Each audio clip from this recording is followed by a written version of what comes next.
Nigerians are expected to seek out the best. 2 words to describe the activity. The Yoruba Unity Forum is Say to you on Be the first to know. on Core TV News. From the north, south, east, west, and around Africa, Presidential we break the news. Women in Nigeria. Now you can catch all the actions live I wish you would as the news breaks. We are Core TV News, Welcome to Core TV Primetime a News. 24-hour news station. One continent, 54 countries, over 2,000 languages, but united in similar interests. As news breaks, we give you in-depth analysis around Africa every Monday on Core TV News.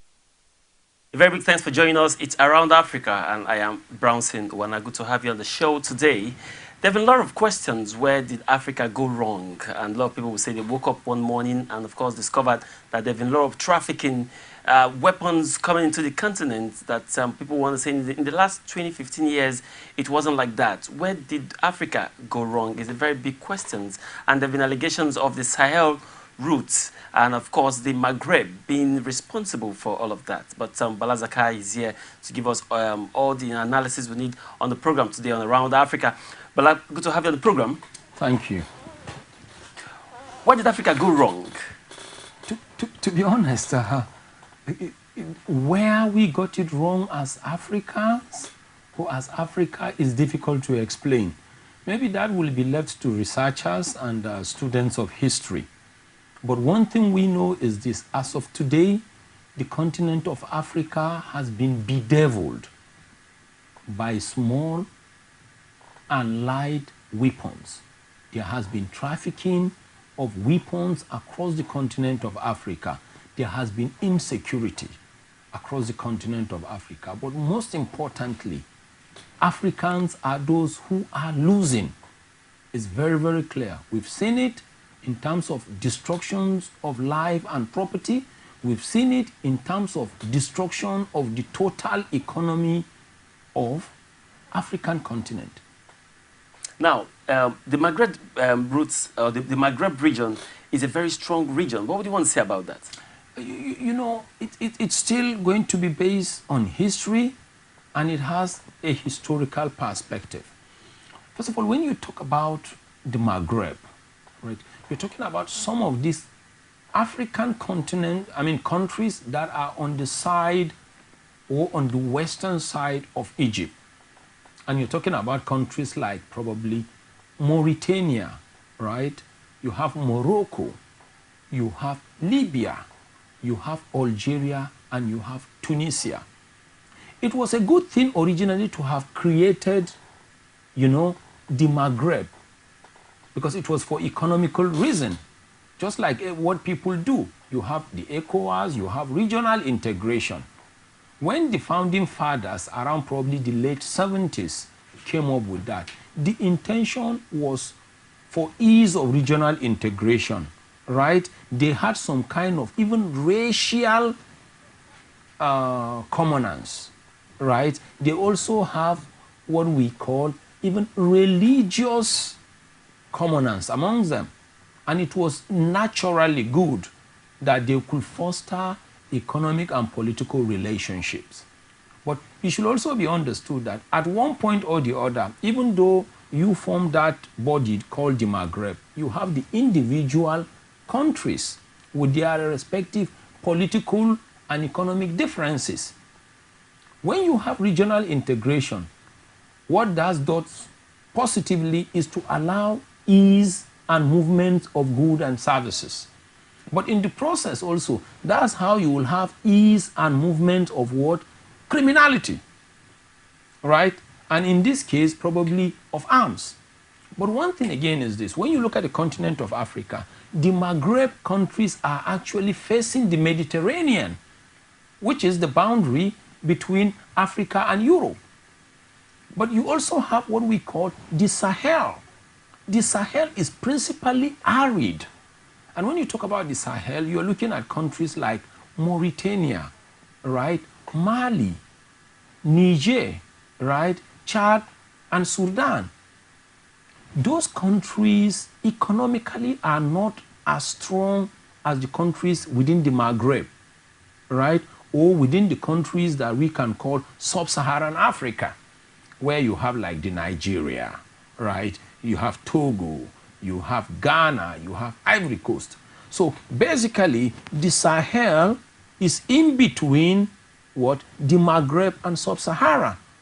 And in terms of economic endowment, I can tell you, they are principally within the Sahara Desert. And when you talk about Sahara Desert, it's known across the world that so much goes through there in terms of suffering, right? There is not enough rainfall, right? People die there of hunger. Agricultural crops and other endowments of agri benefits are not there, right? Mineral endowments like we also have are not there. Apart from a country like Niger that just discovered light quantity of crude oil recently, right? And also has uranium. All the other countries basically have nothing. And they are in the heart of the Sahara. Now, and once you find yourself in difficult situations like that, in the process of surviving, yeah, you become vulnerable to so many things. Before you know, you can actually be a route for illegalities to be carried out.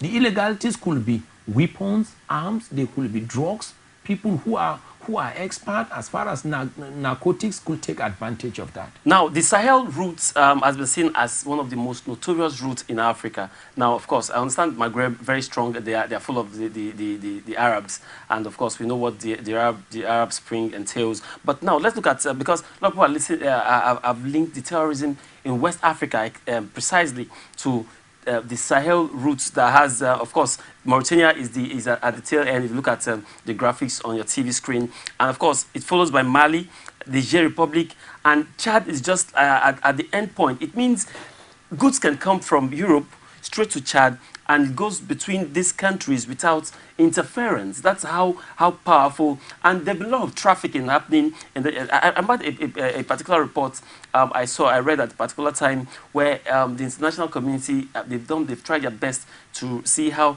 they can control the free trade zone that is happening between the Sahel region. Now let's come back to the countries involved, the likes of Mauritania, Mali, Niger Republic, and Chad. What do you think their government should do, or do you think the atrocities happening in that route the government is aware of it? Well, first of all, when you call it atrocities, yeah, it's contestable, right? Rather, illegal trade. When you say illegal trade, it's more acceptable, right? But in the process of carrying out illegalities, like trade in small and light weapons or in narcotics, people could turn and try to be hostile, especially when you talk about kingpins in illegalities, right? But remember, we said the Sahel is in the heart of the Sahara. There is virtually nothing positive in terms of economic endowment or natural endowments. And there is this saying that when there is a land is just too fallow with nothing, that land becomes vulnerable, right? Initially, it was probably a route for positivity, but definitely, when you look at trafficking in small and light weapons, it's a highly sophisticated and well syndicated business today. So in the course of that traffic, some countries positively gain, right? And they see economic positivities and dividends. But the negativities and the harms, right, to the continent of Africa is more. Because when you look at it, like you said, you're coming from Mauritania, Mali, Niger, right, Chad, Sudan, and you now see yourself going to the Horn of Africa, right? See yourself going towards Ethiopia, Eritrea, right? You saw Djibouti, you saw Uganda, right? You saw Somalia. So it shows you that it's actually a very dangerous trade in small arms and light weapons that has been able to permeate itself across the continent of Africa. It's definitely not a good thing. But I don't want to believe there is any political leader, right, that will be willing to be associated with illegal trade. You know, it could probably be happening as a well-syndicated negative business, but it is not something that is legally accepted by the country, by the legal country of any nation. But don't you think there should be policy, you know, to control these things? Like from these countries, Niger can decide that, okay, now we want to block our borders. And the closest country is Mali, and of course Chad could say we want to block our borders. Shouldn't these things be considered? Well, most of the time you try to act if you are being affected. But like we said, when you talk about trading in light weapons, right, and small arms, it's a well-crafted and a well-syndicated business. It's not just within the continent of Africa, because probably these weapons are not even manufactured here. It shows you that it has affiliations across the world. Because when you talk about terrorism, right, terrorism is an internationally recognized index, but negatively destructive. When you talk about terrorism, it's in the same manner that you have narcotism, right? These are multi-billion-dollar businesses across the world, but countries can come out and challenge or intervene. But it also depends on the accrued economic benefits to them. Because there are times when some of these weapons or items or commodities can pass through countries and be taxed, right? If you pay the necessary taxes and you just show that you are in transit, you may be allowed to go through. But there is a need for a world legal legislation. And if you want to come up with that, then you should also be willing to support some of these countries who will forego what you are saying they should forego for a compensation. A typical example is this. There are some countries we know, if they own nuclear weapons today, there will be a threat to the entire world. But some of these countries are also saying that we want to have, or we want to make sure we refine this nuclear gift that we have for generation of electricity, right? And if they say they want to do that, especially uranium, what are you going to say?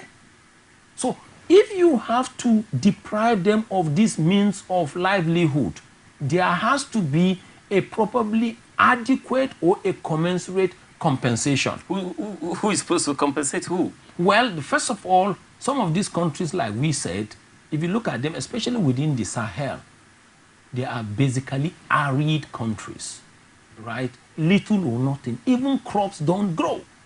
They are in the heart of the Sahara. So the question is this: what can the entire world do to support the Sahel region, right? That's one thing. Because sometimes when somebody is hungry and you come to support, right, in that process, you can point out some of the ills that that person has been going through. For some of these countries, they are willing to be supported, right? It is not their intention that their countries should become couriers or courier routes for illegal arms. But the question is this: how can we support them, right? Can we come up with some new systems of agriculture to make sure we help? Is there any way that things can be done? Can there be drains? You know, can there be excavation from the Mediterranean to this part of the world to make sure crops can grow? You can always provide this help.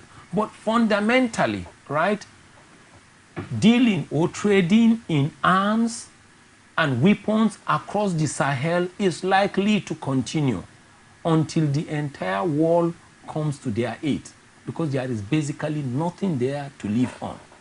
All right, so of course, the big question is the Sahel region really responsible for small arms and, of course, terrorism? As far as Africa is concerned, we'll be finding out more after this break. Stay with us. One continent, 54 countries, over 2,000 languages, but united in similar interests. As news breaks, we give you in-depth analysis around Africa every Monday on Core TV News.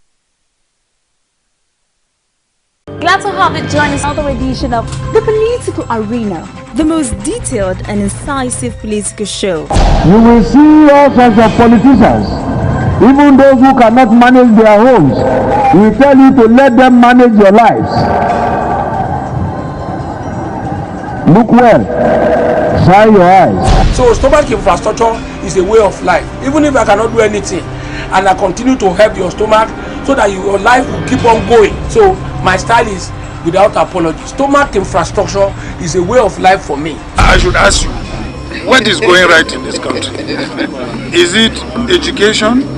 Is it security? Infrastructure? Is it healthcare? What is going right? Absolutely nothing. We mean to win Lagos. PDP is going to win Lagos in 2015. And that means that everybody must be on board. INEC has colluded with the presidency, the opposing party, to rig this election from the data to the end. The successful conduct of free, fair and peaceful elections in Ekiti is a good omen for the subsequent elections to come, and the 2015 general elections must be the best. The good, bad, ugly and beautiful sides of the Nigerian political system. Join me every Sunday at 9:15 p.m. on Core TV News. All right, thanks for staying with us. You're still watching Around Africa on Core TV News. And of course, we're looking at the illegal trafficking in the Sahel region. Balazaka, quickly, let's look at the impact of the whole activity in that Sahel region in Africa, not just West Africa generally. Would you say that region is really responsible for the Boko Haram that we see in Nigeria and, and of course, the other terrorist attack in other part of Africa? It is not exactly responsible, but it is contributory.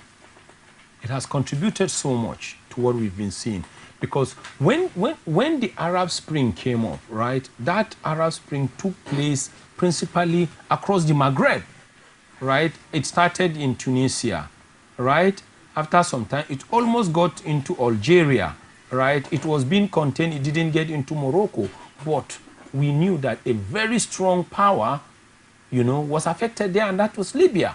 And immediately, Gaddafi got killed, you know, cache of ammunition were released. And when these cache were released, what happened? You have all kinds of camps of militants, you know, that basically went on rampage, right? And when they went on rampage, some of these weapons started finding themselves to different parts of the world or different parts of Africa to be used by terrorists and militants. And the easiest route was what? Was the Sahel. So in that case, you can say the Sahel didn't cause it.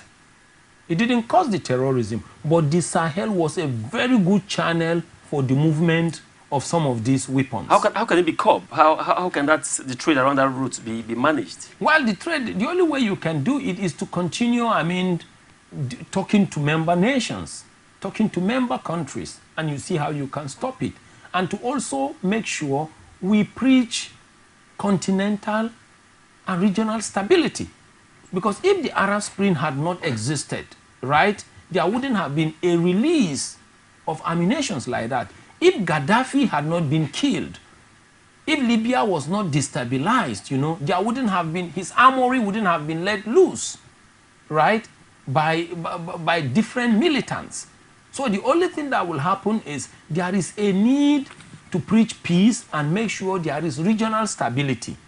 And if countries need to be supported, they should be supported. Because what happened that led to the fall of Gaddafi, you know, was a bit unfortunate. Probably if it had been handled properly, right, it's possible Gaddafi probably would have been on power, but at least the cache of ammunition that have been released, that passed through the Sahel and got to the Horn of Africa, wouldn't have been released.